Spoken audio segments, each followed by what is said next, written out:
What's going on, guys? Kigerr here. Today we're talking about Guild Boss. There have been some changes since I made my last video on it, and some very important things I want to talk to you about with it.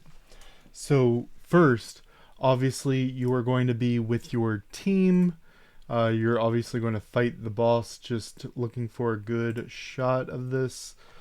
So fighting the boss, something you can do that people have been doing is before the boss spawns, if you run around the edges, the best way I've seen to do it is to just run back and forth around a corner like this, back and forth, and go to settings, reduce number of players down to 0, and go back, forth, back, forth, back, forth, usually with faster mounts. You can clip into the boss area and do the entire fight from inside of the boss area. You will still be in range for your team's buffs, but you won't be hit by any of their abilities. This is kind of finicky. It doesn't work all the time, but something you can note. Now, something that is new right here is the Inspire. You can use 5 per, which if you use the free ones right here that you get from doing Bath right before, that'll be a 2% bonus, and the entire thing will max up to 40 as it says right here. So if you have at least 20 people using the free ones, you will hit the 40% bonus without a doubt. What it will be very important and what you're really going for is right here, auction rewards. Now, some of the parts in there are random, but the higher you are on it, the more likely you are to get a certain drop. Now, as you see right here, for example, number 1 has this orange card, and as you can see, we're missing certain things as we go across, especially down here at 4, which is missing a bunch of stuff, and it'll go down and down and down. Now, how are we going to do the most damage? What you want to do is, as you can see, a lot of people are stacked up.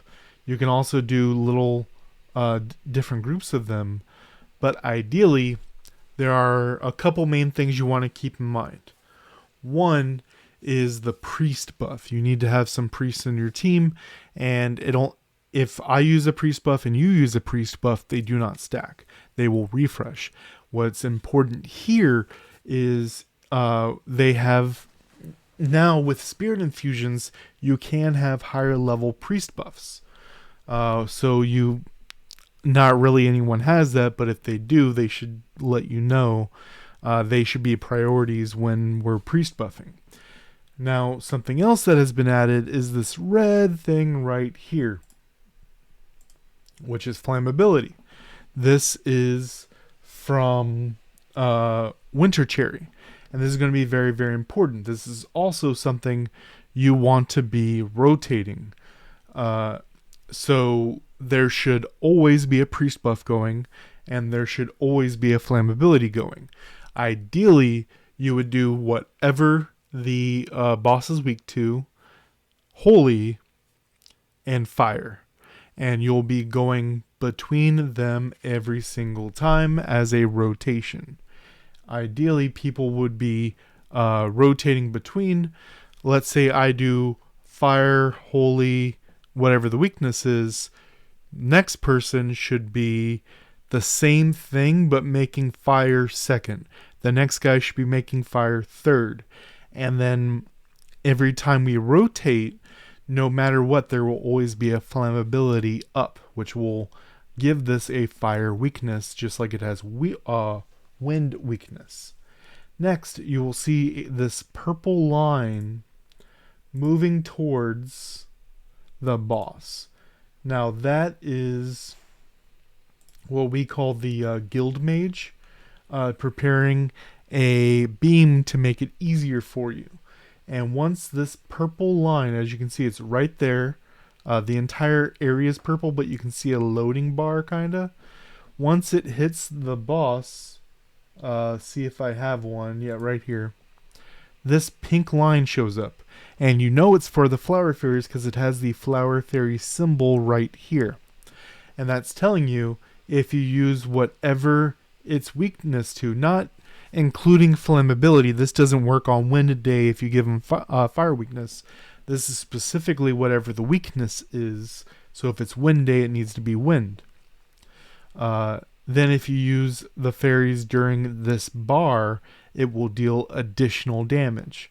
And if enough people do it, as you can see, use fire flower fairies because it's fire, increase damage by 400%.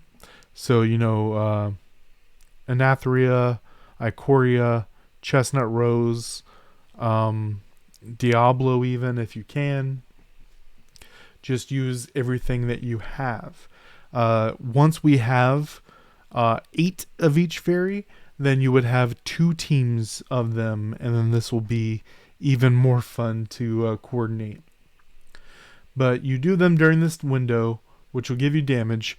If you're worried about getting the last little bit, what you can do is go to settings and set flower fairies to off auto to only be when you click the button, and only click the button when you're in this bar.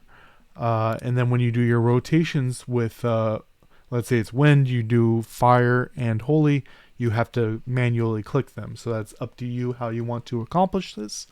As far as what classes are best, if you just want to AFK and do good damage, the old build that I've suggested, which is Judge and Mechanician, still holds up, still is a great auto one.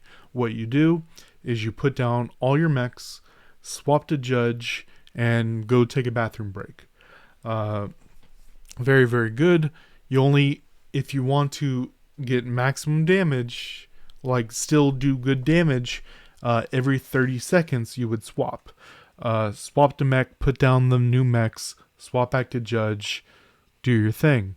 Obviously, if you want to do more, you can do the flower fairy thing, but then you may as well do these other ones that I'm going to suggest, which is going to be Judge and Armor. Doesn't sound like they would work this way because both of them really want you to settle in their spots for as long as possible. But Armor allows you to get into overload really, really quickly, and then you do your overload window, especially during bonuses like this, and then you swap to Judge and get a bunch of good damage during your downtime window, which is roughly 15-20 seconds. Swap back, do it. It'll take 10-15 seconds. Then you swap back, swap back, swap back, and this is how you proceed.